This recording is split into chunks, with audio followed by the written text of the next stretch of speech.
মালয়েশিয়ার প্রধানমন্ত্রীর সঙ্গে বাংলাদেশের প্রধানমন্ত্রীর বৈঠক। প্রবাসী শ্রমবাজার খুলে দিতে দেশটির সাথে আলোচনার আশ্বাস তারেক রহমানের। যুক্তরাষ্ট্র ইরান শান্তি আলোচনার প্রথম দিনে অগ্রগতি হয়েছে লেবাননের যুদ্ধ বন্ধ। হরমুজে জাহাজ চলাচল, তেহরানের জব্দ সম্পদ ফেরত আর নিষেধাজ্ঞা প্রত্যাহারের বিষয়। দেখছিলেন ক্রাউন সিমেন্ট সংবাদ শিরোনাম। এবারে বিস্তারিত। মালয়েশিয়ার প্রশাসনিক রাজধানী পুত্রজায়ায় দেশটির প্রধানমন্ত্রী আনোয়ার ইব্রাহিমের সঙ্গে বাংলাদেশের প্রধানমন্ত্রী তারেক রহমানের আনুষ্ঠানিক দ্বিপাক্ষিক বৈঠক শুরু হয়েছে। সোমবার স্থানীয় সময় সকাল 9:20 এই বৈঠক শুরু হয়। দুদেশের শীর্ষ নেতৃত্বের এই বৈঠকে পারস্পরিক স্বার্থ সংশ্লিষ্ট বিভিন্ন গুরুত্বপূর্ণ বিষয়েও আলোচনা হয়। আলোচনায় দুই দেশের সম্পর্ক জোরদারে শ্রমবাজারের পাশাপাশি বাণিজ্য বিনিয়োগ সম্প্রসারণ, জ্বালানি সহযোগিতা, হালাল অর্থনীতি, সেমিকন্ডাক্টর শিল্প এবং কৃষি শিক্ষা ও জনসংযোগের মতো বিষয়গুলো গুরুত্ব পায়। বৈঠক শেষে দুই প্রধানমন্ত্রীর উপস্থিতিতে সমঝোতা স্মারক সহ বেশ কয়েকটি দলিল সইয়ের কথা রয়েছে। এরপর দুই প্রধানমন্ত্রী যৌথ সংবাদ সম্মেলনে অংশ নেবেন। আনুষ্ঠানিক বৈঠকের পর তিনি তার সম্মানে প্রধানমন্ত্রী আনোয়ার ইব্রাহিমের দেওয়া রাষ্ট্রীয় ভোজসভায় অংশ নেবেন। এরপর তিনি সাক্ষাৎ করবেন মালয়েশিয়ার রাজা সুলতান ইব্রাহিম সুলতান ইস্কন্দরের সঙ্গে। মালয়েশিয়ার প্রধানমন্ত্রী আনোয়ার ইব্রাহিমের আমন্ত্রণে তিনি গতকাল স্থানীয় সময় রাত 9:15 কুয়ালালামপুরে পৌঁছান। প্রধানমন্ত্রী হিসেবে দায়িত্ব নেয়ার 4 মাস পর তারেক রহমান এই প্রথম রাষ্ট্রীয় সফরে বিদেশ গেলেন। I also thank Malaysia for supporting Bangladesh's candidature for the presidency of the 81st session of the United Nations General Assembly. We look forward to continuing our close cooperation on issues of shared interest. I welcome the signing and exchange of bilateral documents today. These initiatives will further strengthen our cooperation and sustain the positive momentum in our relations. I am confident that today's discussion will open a new chapter in Bangladesh-Malaysia relations. We look forward to working closely together for shared prosperity, regional peace, and more inclusive international order. I personally invite the whole Bangladesh invites His Excellency Prime Minister Anwar Ibrahim and Madam to visit Bangladesh at a convenient time. দর্শক, এই মুহূর্তে মালয়েশিয়ায় আছেন আমাদের chief reporter Jahangir Akund. সরাসরি যুক্ত হচ্ছে তার সাথে। জাহাঙ্গীর, মালয়েশিয়ার প্রধানমন্ত্রী আনোয়ার ইব্রাহিমের সঙ্গে প্রধানমন্ত্রী তারেক রহমানের বৈঠকের বিষয়ে আর কি জানতে পেরেছেন আমাদের জানাবেন। আজকে দিনের শুরুটাই হয়েছে সকালে বাংলাদেশের প্রধানমন্ত্রী তারেক রহমানকে শোভাযাত্রা সহকারী আপনার পুত্রজায়ায় নিয়ে আসা হয়েছে মালয়েশিয়া সরকারের তরফ থেকে এবং এখানে তাকে লাল গালিচার সংবর্ধনা দেওয়া হয়েছে। তাকে বাংলাদেশের প্রধানমন্ত্রীর সম্মানে গার্ড অফ অনার দেওয়া হয়েছে এবং বলা যায় যে একটা রাজস্বিক অভ্যর্থনা জানিয়েছেন মালয়েশিয়ার প্রধানমন্ত্রী আনোয়ার ইব্রাহিম বাংলাদেশের প্রধানমন্ত্রী তারেক রহমানকে। এবং তারপর তাদের মধ্যে একান্ত বৈঠক অনুষ্ঠিত হয়েছে। সেই তারপর উচ্চ পর্যায়ের বৈঠক অনুষ্ঠিত হয়েছে। সেই বৈঠকে আইটি প্রযুক্তি খাত সহ বাংলাদেশের ব্যবসা বাণিজ্য বিনিয়োগ বাড়াতে প্রধানমন্ত্রী তারেক রহমান গুরুত্ব আরোপ করেছেন, আলোচনা করেছেন কিভাবে বাংলাদেশে ব্যবসা বাণিজ্য বাড়াতে পারে মালয়েশিয়া, সে বিষয়ে তিনি তার প্রস্তাবগুলো রেখেছেন। পাশাপাশি আপনি জানেন যে দীর্ঘদিন ধরেই মালয়েশিয়ায় জনশক্তি রপ্তানির যে সংকট চলছে। মালয়েশিয়ায় শ্রমবাজার অত্যন্ত ওয়ার্ল্ডের অন্যতম বড় একটি বাজার। সেই শ্রমবাজারে এক সময় বাংলাদেশে অনেক দাপট ছিল। সেই শ্রমশক্তি আরো কিভাবে বাড়ানো যায়, সেই সংকট কিভাবে কাটানো যায়, সেসব বিষয়ে প্রধানমন্ত্রী তারেক রহমান আলোচনা করেছেন। এবং অবৈধভাবে যারা অবৈধ হয়ে গেছেন মালয়েশিয়ায় এসে তাদেরকে কিভাবে মুক্ত করা যায় এবং তাদেরকে কিভাবে বৈধ করা যায় সেই বিষয়টির উপরও গুরুত্ব দিয়েছেন প্রধানমন্ত্রী। তো আর কিছুক্ষণের মধ্যেই সমঝোতা স্মারক সই হবে এবং তারপরে তিনি দুপুরের দিকে মালয়েশিয়ার যে রাজা আছে তার সাথে তিনি বৈঠক করবেন এবং চীনের উদ্দেশ্যে এরপরে রওনা দিবেন। তো এই ছিল কুয়ালালামপুর থেকে সবশেষ খবর। জাহাঙ্গীর, অসংখ্য ধন্যবাদ আপনাকে। দর্শক, এতক্ষণ মালয়েশিয়া থেকে আমাদের সাথে যুক্ত ছিলেন জাহাঙ্গীর আকুন্দ। প্রধানমন্ত্রী তারেক রহমান আজ সকালে মালয়েশিয়ার প্রধানমন্ত্রী আনোয়ার ইব্রাহিমের সঙ্গে বৈঠক করেছেন। এর আগে গতরাতে কুয়ালালামপুরে প্রবাসীদের সঙ্গে মতবিনিময় অনুষ্ঠানে তিনি শ্রমবাজার খুলে দিতে মালয়েশিয়া সরকারের সাথে আলোচনার আশ্বাস দেন। জানান, আটকে থাকা প্রায় ২,০০০ প্রবাসী শ্রমিকের মুক্তির উদ্যোগও নেবে সরকার। বিদেশে পাঠানোর জন্য শ্রমিকদের দক্ষ করে তুলতে টেকনিক্যাল ইনস্টিটিউটগুলো আধুনিকায়নের প্রতিশ্রুতি দেন প্রধানমন্ত্রী। কুয়ালালামপুর থেকে বিস্তারিত জানাচ্ছেন চিফ রিপোর্টার জাহাঙ্গীর আকন্দ।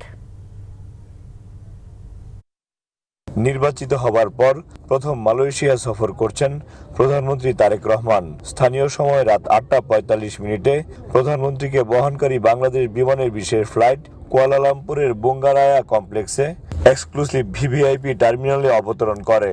এ সময় বাংলাদেশের প্রধানমন্ত্রী তারেক রহমান ও তার সহধর্মিণী ডাক্তার জুবাইদুর রহমানকে স্বাগত জানান মালয়েশিয়ার ধর্মমন্ত্রী জুলকিফলি হাসান এবং তার সহধর্মিণী।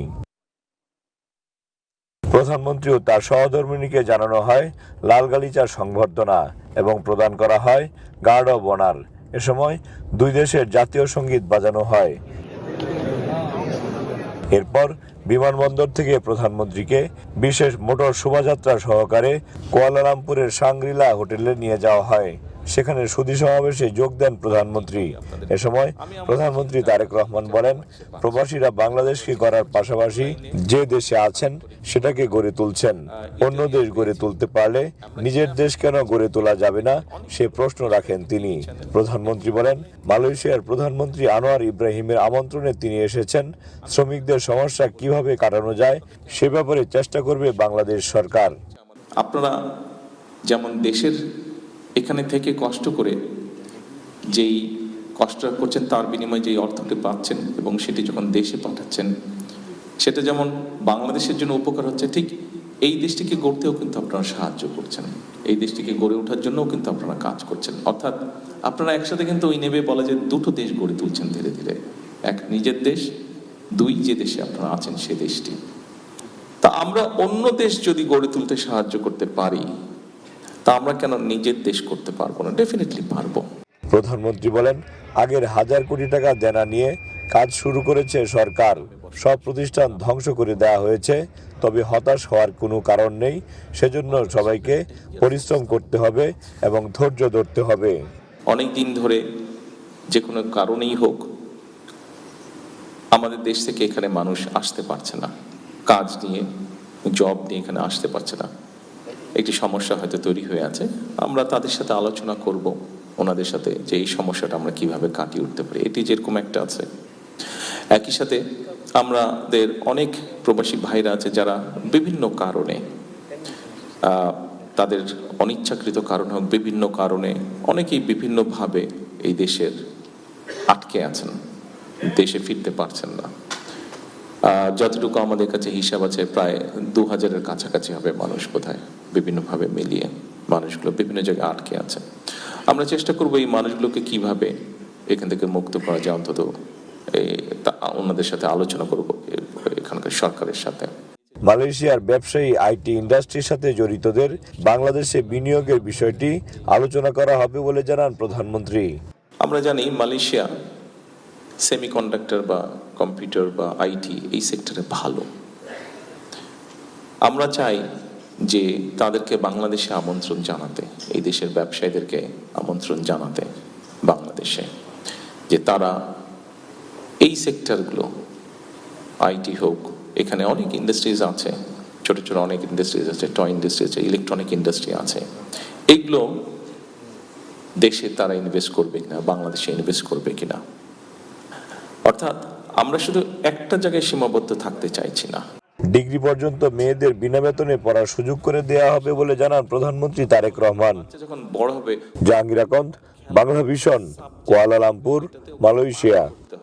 এবারে আন্তর্জাতিক প্রসঙ্গ। যুক্তরাষ্ট্র ইরানের শান্তি আলোচনার প্রথম পর্বে হরমুজ টনেলিতে নিরাপদে জাহাজ চলাচল, তেহরানের জব্দ সম্পদ ফেরত, নিষেধাজ্ঞা তুলে নেওয়া এবং লেবাননে যুদ্ধ বন্ধের বিষয়ে ভালো অগ্রগতি হয়েছে। রবিবার রাতে ইরানের পররাষ্ট্র মন্ত্রণালয়ের মুখপাত্র ইসমাইল বাঘেই এসব তথ্য জানিয়েছেন। এছাড়া মধ্যস্থতাকারী দেশ পাকিস্তান ও কাতারও বিষয়টি নিশ্চিত করেছে।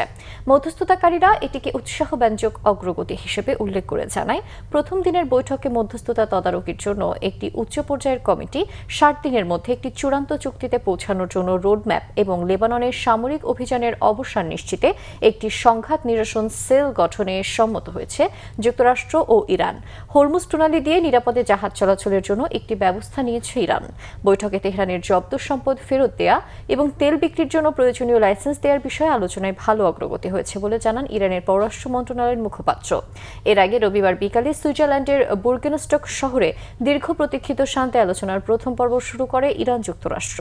এতে মধ্যস্থতা করেছে পাকিস্তান ও কাতারের প্রতিনিধিরা। এদিকে হিজবুল্লাহ গোষ্ঠীর প্রতি সমর্থন অব্যাহত রাখলে ইরানে আবারও হামলার হুঁশিয়ারি দিয়েছেন মার্কিন প্রেসিডেন্ট ডোনাল্ড ট্রাম্প।